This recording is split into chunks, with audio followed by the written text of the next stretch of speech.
If you rely on motivation, you're going to fail. Motivation is based on emotion. It's based on how you feel, and feelings change when our environment changes, when our situation changes. I'm currently in the middle of a 8-mile run. I'm on mile 4.5. And when I decided to do this run yesterday evening, I felt very motivated. I was ready, going to get up nice and early, take on everything, absolutely breathe through it. When I woke up this morning, that motivation was gone, because I was faced with the reality of the challenge that now was in front of me. And that was where my discipline kicked in. Discipline is about having systems in place. It's not about how I feel. It's about having routines and patterns. It's about keeping my goal in mind, keeping where I'm going in mind, and knowing that discipline is going to be the backbone of that, and that accepting that my motivation is going to fade. It's good to get motivation. It's definitely a starting point for a lot of people, but in the long run, the reason people end up in a cycle of motivated, start a goal, fail, guilty, repeat, is because motivation fades.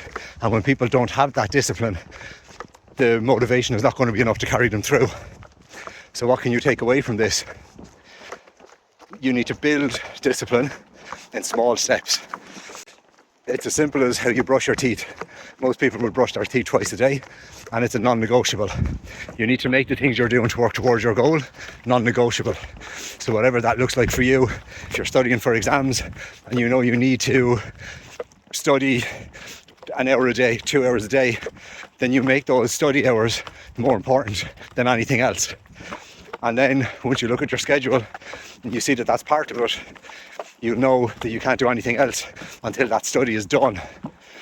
When you have motivation, you feel excited about passing your exams, but you don't have any actual plan to study and to achieve that goal.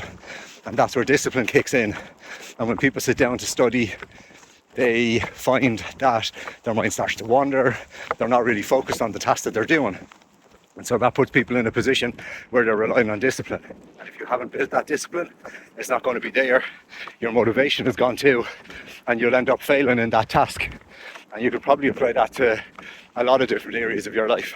You decide you want to work on your beach body, you decide you want to look good, you decide that you're going to join a gym, going to work out, going to look your best for summer. You go buy some new workout clothes, sign up for a gym membership, show up on day one feeling motivated, you work out is hard, that kills your motivation. It changes how you feel in the moment. You feel like the task is too big, feel like you're not going to be able to do it.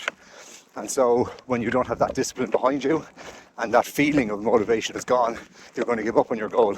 It's just going to become like the other goals that you failed at before, because you didn't have the discipline to pull you through.